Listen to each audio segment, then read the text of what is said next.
Bon, le secret les gars, c'est de jamais lâcher. Jamais, jamais, jamais.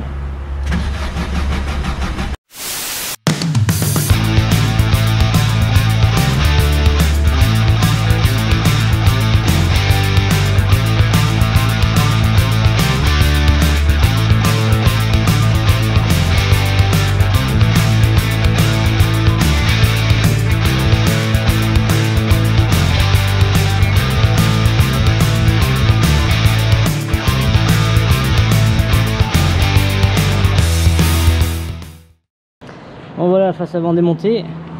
Là maintenant on a accès, on va pouvoir régler et là on voit que c'est bien dégueulasse. Alors ça par contre ça va pas être cool. Bon, bah on verra hein, s'il faut faire un petit joint de carter ou je ne sais pas ce que c'est encore qui m'attend. Ça va être sympa, très sympa. Mais là maintenant on a accès pour caler la pompe. Bon, des nouvelles galères. J'avais alimenté ça la dernière fois pour trouver un plus après contact, mais il s'avère qu'en fait il ne marchait pas, donc il risquait pas de démarrer. Donc j'en ai trouvé un autre sur le boîtier de, enfin sur la commande qui revenait à la pompe que j'ai enlevé. Du coup je vais faire tout ça propre, je vais essayer de faire passer un plus par là qui va se relier par là. Alors je sais que ça doit pas se faire comme ça, qu'il doit y avoir des autres techniques, mais là c'est juste pour le démarrer, on va tester ça. Allez c'est parti, on fait tout ça propre et on contrôle après. Hey, ça groove ça. Bon, je vais apparaître en haut dans l'écran. Je vais t'expliquer un peu ce que je suis en train de faire parce que c'est un peu confus là. Sur la pompe Lucas, en fait, il y a une espèce d'électrovanne. On la voit là avec le petit écrou où c'est un peu bleu.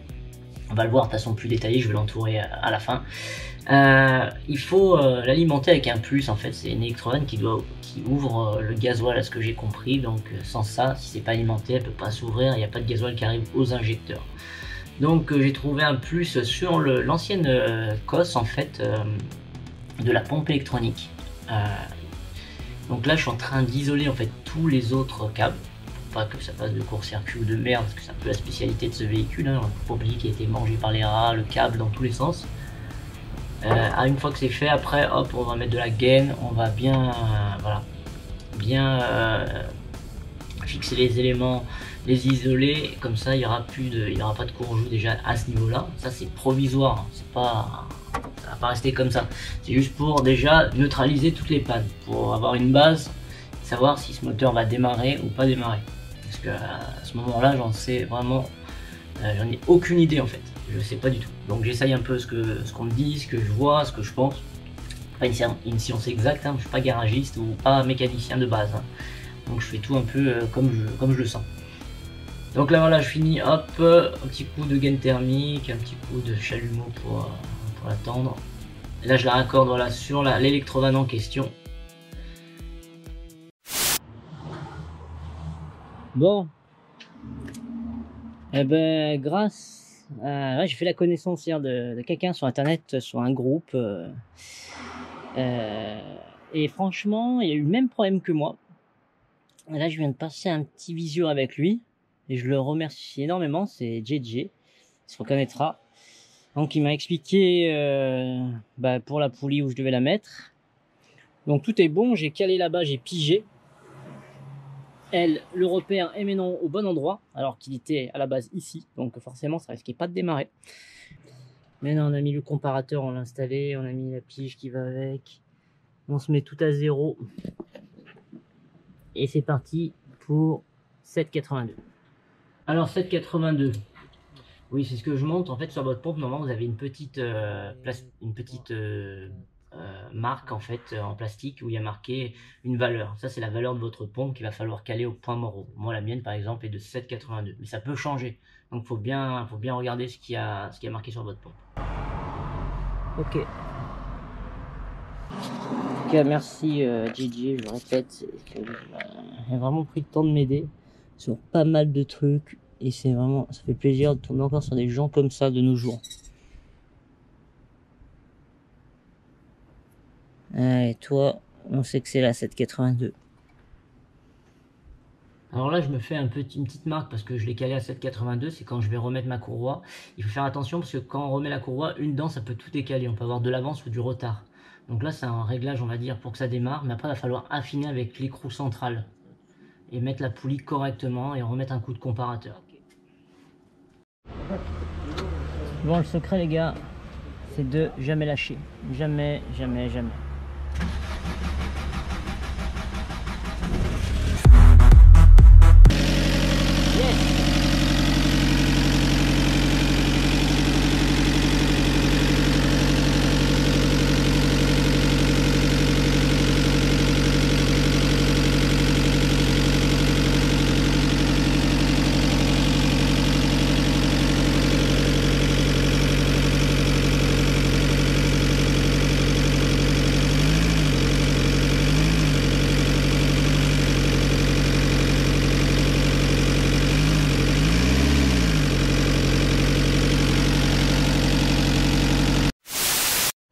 Bon, là, j'ai remonté ce radiateur qui était vendu avec, dans un état irréprochable, neuf, première main. Sauf que là, il fuit sa grand-mère. Donc j'ai un peu la haine. Et moi, quand j'ai la haine, là, tu vois, là, il y a un petit trou. Alors c'est très simple. Il faut démonter le radiateur dans le respect de la mécanique. Voilà. Là, tu le poses comme ça. Après, il faut prépercer pour pouvoir reboucher après. Tu vois, c'est celui-là. Là, t'arrives. Voilà. Voilà. Là, mais non. Mais là, il passe mieux, là. Voilà.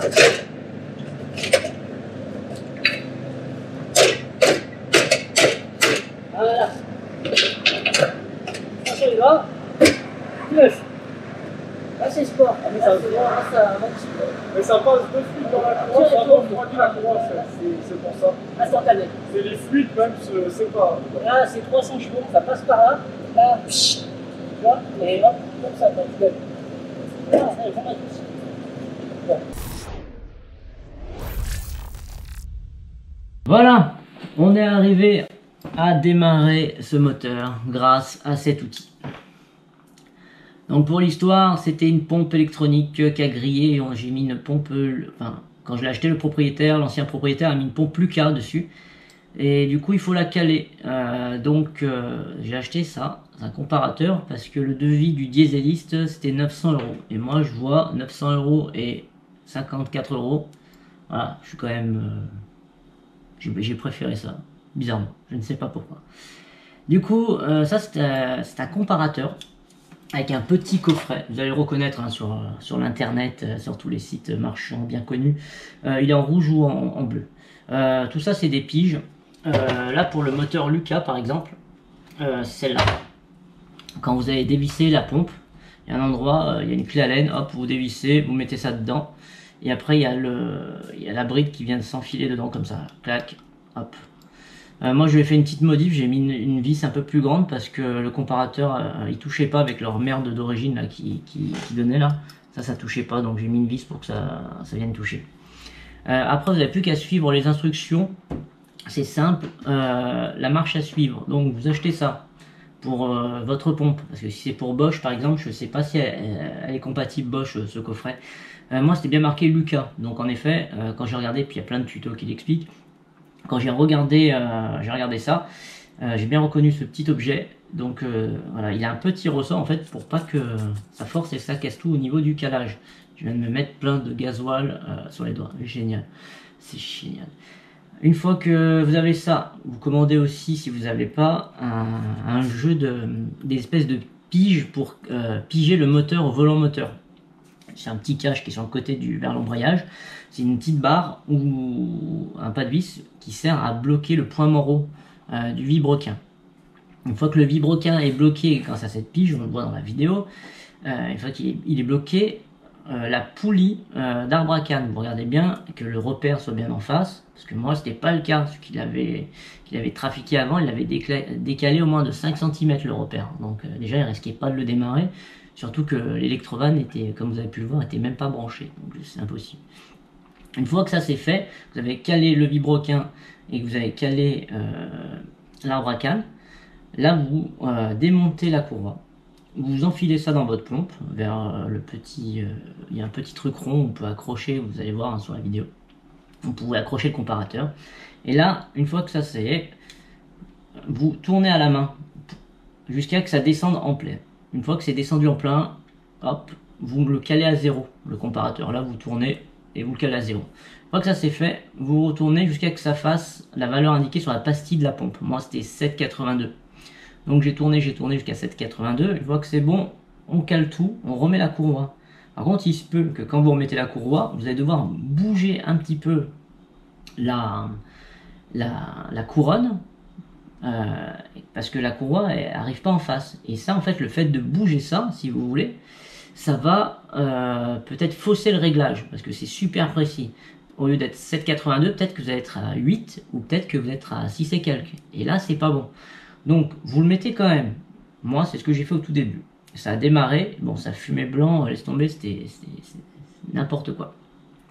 Et en fait, au milieu, on peut s'apercevoir qu'il y a un écrou, et il y a aussi une grosse clé 6 pans.